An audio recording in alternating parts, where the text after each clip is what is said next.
Dievam ir plāns priekš katru.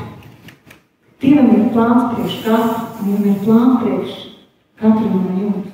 Mums katram ir savs noteikts šis stāsts un šis dzīves stāsts. Tad Dievam ir plāns, un ir svarīgi paklausīt. Ir svarīgi paklausīt. Un nesen draudzēs dalījos ar tādu vēsti, ko Dievs man vienkārši ļāva ieraudzīt. Tā doma, par ko es runāju, kas ir aprakstīts Jāņa evaņģēlijā 17. nodaļā, kur Jēzus lūdz pirms savas krustā likšanas, viņš lūdz par sevi, viņš lūdz par saviem mācekļiem. Viņš lūdz par viņiem, viņš saka, viņi nav no šīs pasaules. Es tāpat kā es neesmu no šīs pasaules. Jēzus teica, es neesmu no šīs pasaules. Un arī viņi nav no šīs pasaules. Bet es lūdzu par viņiem. Es lūdzu par viņiem. Es nelūdzu, lai tu viņus paņem prom no pasaules. Es lūdzu, lai tu viņus pasargā no ļauna.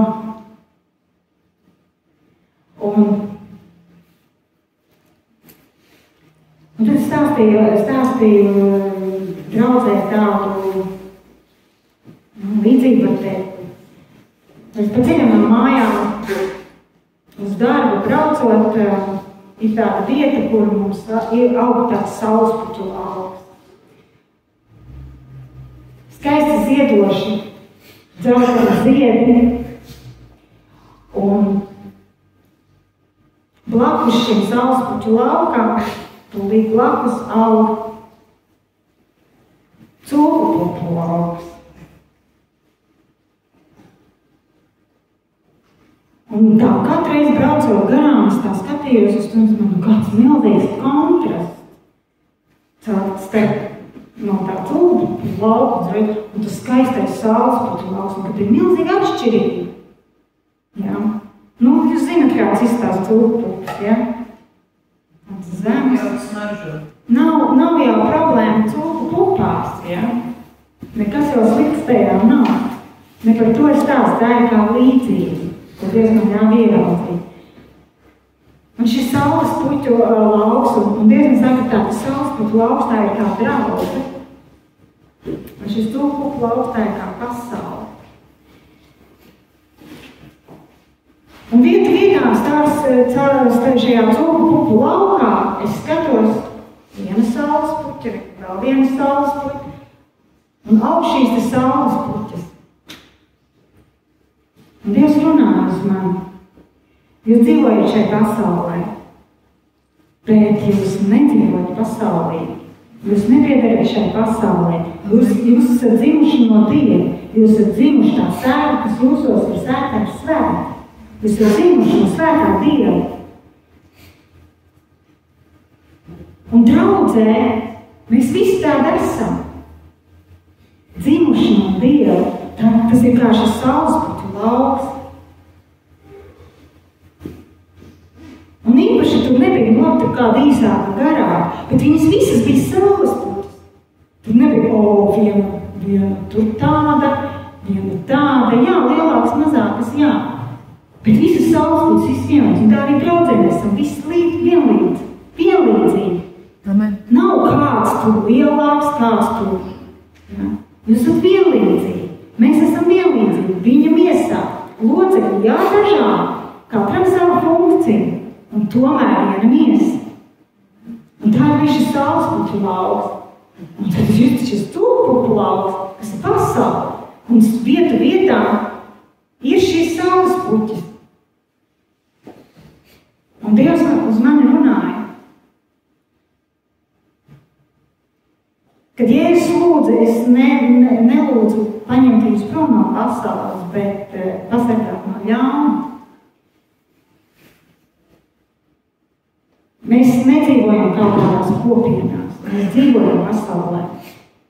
Mēs dzīvojam pasaulē, mēs saskaramies ar pasauli, mēs saskaramies ar to vidi, mēs saskaramies ar to ļaunumu un to dzīves veidu, jā, kas ir pasaulē. Cilvēki nepazīst un dzīvo bez Dieva.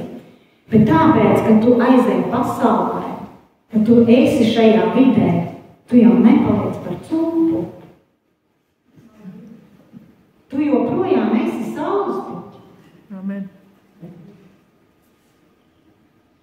tu šai pasaulē nes šo svēto sēklu un pasauli tev nepieņem, jo ko tu tur dari augšā?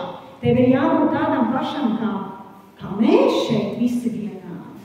Ko tu tur izlēc tādu vienu patu? Un viņa nepieņem tevi. Un tad mēs kāpēc? Mums kristiešiem liekas, ka mums ir jākļūst, lai mūs pieņemtu, lai mūs saprastu, lai mūs nepārprastu. Mums ir jākļūst par cūku pupām. Tad Dievs to nesaka. Jūs dzīvojat šajā pasaulē, bet jūs nedzīvojat pasaulē. Jums nav jākļūst tādiem. Jūsu sēkla joprojām ir svēta. Arī tad, kad jūs atrodaties šajā pasaules vidū, varbūt savās darba vietās, varbūt savu radinieku vidū, jūs joprojām esat savas puķis. Un tā pasaule redz, ja Kristus ir tevī, viņa redz. Pasaule redz. Viņa nepieņem Jēzu, un tāpēc nepieņem arī tevi.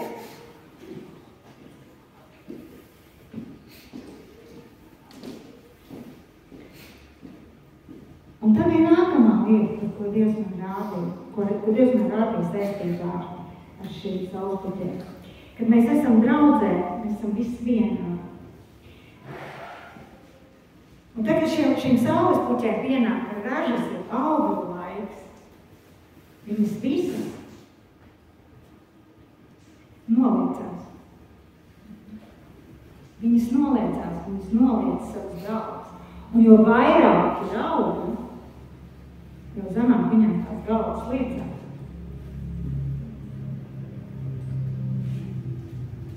Un tad, kad es braucu garām šim laukam, kur viss šīs saulespuķis lielākā daļa noliekušās, bija kādas, kas stāvēja gaisā. Tāpat, kā tad, kad siedēja. Un es skatījos uz to, man kāties uz mani runāja. Man tās noliekušās ne pēc kā neizskatās, šitās vai tādas skaistas, un skatījos, un skaidri dzirdēju, ka Dievs man saka, ir ražas laiks, bet viņas stāv tikpat tušas, bet stāv skaisti. Bet augļu nav. Tad kura no tām ir vērtīgāka? Tā, kas labi izskatās? Vai tā, kas ir noliekusies no augļiem? Un Dievs runājas man, saka, tādiem jums ir jābūt. Amen. Tādiem jums ir jābūt. Kad jūs nesat augļus Jēzum, jo vairāk augļu jūsu, jo zemāk jūs liecaties viņu priekšā. Jo vairāk augļu, jo zemāk tu noliecies.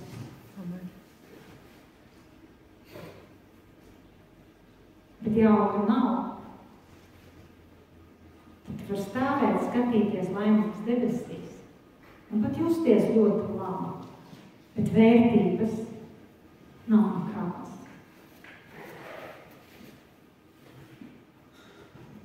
Tas Dievs mums ir aicinājis nest augļus. Amen. Nest augļus.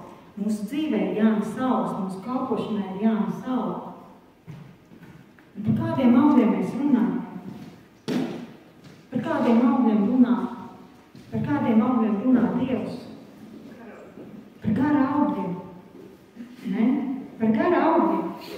Un kas ir gara augļi? Mīlestība, miers, prieks, laipnība, labprātība, atturība, lēnprātība.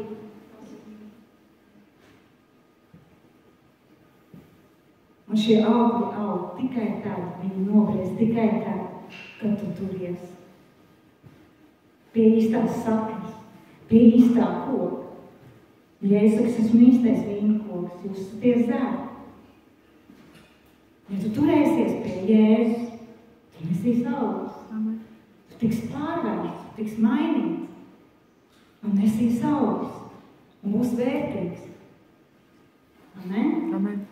Bet tas, ko es gribēju šodien pateikt, ka Dievs katram mums ir sagatavojis Viņš jūs tīra, viņš jūs mazgā, viņš jūs piepilda ar savu garu spēku, ja vien mums to ļauj, jūs tiekties pie viņa.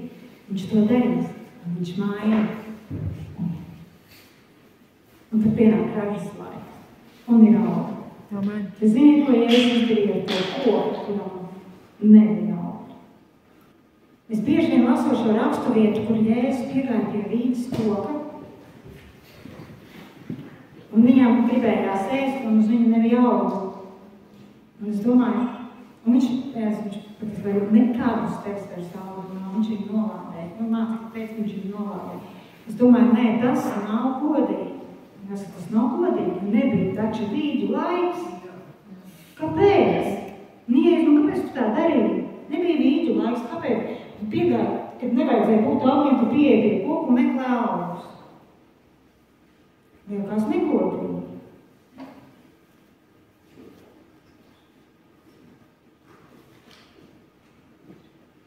Tad, kad mēs bijām Izrēlā, mums stāstīja to, kad tur ražu ievāc vairākas reizes gadā. Nav kā pie mums ābols uzlied, un tad vienreiz gadā novāc ražu. Tur ir vairākas reizes gadā, 2 un 3 reizes gadā. Ja mēs skatāmies pēc tā, kas notiek pie mums, tad tāpat jāvēl piemēram. Ja jūs redzat, ka nav ābolu laiks, nav rudens, nav ābolu laiks, bet ir pavasars. Un jūs redzat, ka pavasarī nav ziedu. Kas būs rudenī? Nebūs auga. Nebūs nekā. Jēzus piegāja pie šī vīģes koka. Nebija vīģu laiks. Viņš piegāja pie šī koka, bet viņš neredzēja tā koku nekā, kas liecinātu par to, ka viņš nesīs augus. Jo vīģu laiks nebija. Tajā brīdī nebija. Bet viņš bija ieraudzīja, ka šis koks ir tukšs. Tur nebija nekā, tur nebija ziedu, ne pumpuru, nekā, kas liecinātu par to, ka viņš nesīs augus. Tāpēc viņš to izdarīja.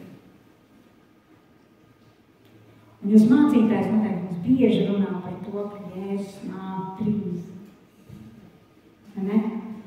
Ka Jēzus nāk drīz, tāpēc, ka tā ir patiesība.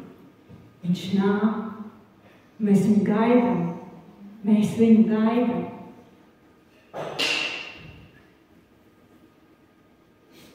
Ja tu šorīt pamoties un teici, paldies Dievam, ka Jēzus vēl atnāc, tad tavu dzīvi kaut kas nav kārtībā.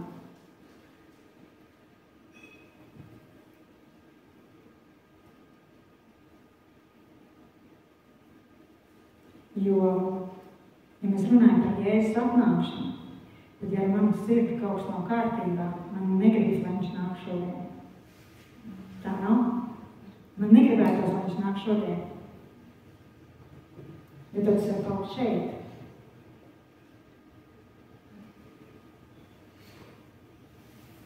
Jēzus mūs nesaved kopā šeit tāpat vien. Jūs nesaved kopā tāpat vien. Mums ir aicinājums. Mums katram ir savs aicinājums no viņa. Un viņš no katru no mums gaidīs augus. Viņš negaida to, ko viņš nav devis, bet viņš jums ir devis. Viņš jums ir devis savu svēto garu. Viņš ir devis savu svēto garu. Jūs esat viņu bērni, jūs esat piedzimuši no viņa. Jūs sēkla ir svēta, un jums ir jānes augi. Turieties pie Jēzus un nesiet augi. Amen.